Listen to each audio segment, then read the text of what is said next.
Deadma lang daw ang Eat Bulaga sa mataas na ratings ng katapat nitong noontime show na It's Showtime. Sa latest episode ng Showbiz Now na nitong Biyernes, pinabulaanan ni showbiz columnist Christy Furman ang lumutang na balitang nagkaroon daw ng emergency meeting ang Eat Bulaga at Media Quest. Yung nagpapakalat po ng kwento na nag-emergency meeting daw po ang Tito, Vic, Joey at ang Media Quest, wala pong katotohanan yan. Unang-una, ano po ang kailangan nilang maging dahilan para sa isang emergency meeting, saad ni Christy. Yung opening, nagtapatan, pero yung Lunes at Martes po habang pressured na pressured po ang It's Showtime, at talagang di nila halos malaman ang gagawin, tape po ang Eat Bulaga ng Lunes at Martes, aniya.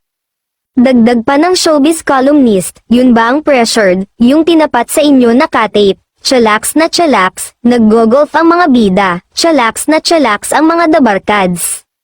Bukod pa rito, pinabulaanan din ni Christy ang bali-balitang nalulugi na umano ang Eat Bulaga, ito ay matapos ilabas ng Nielsen Philippines Nutam People Ratings ang ratings sa pagitan ng dalawang nabanggit na noontime show noong Sabado.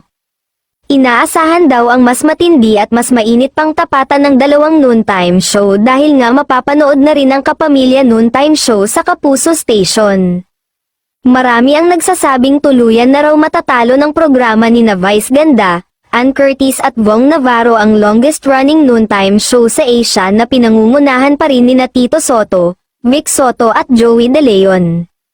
Ngunit naniniwala naman ang award-winning veteran columnist at TV radio host na wala nang dapat pang patunayan pa ang Eat Bulaga sa It's Showtime, wala na umano pang dapat pang patunayan ang Eat Bulaga at The Barkads, ano pa ba, di ba? Sila nga ang may hawak ng corona, ang pahayag ni Nanay Christy sa programang Christy Fair Minute.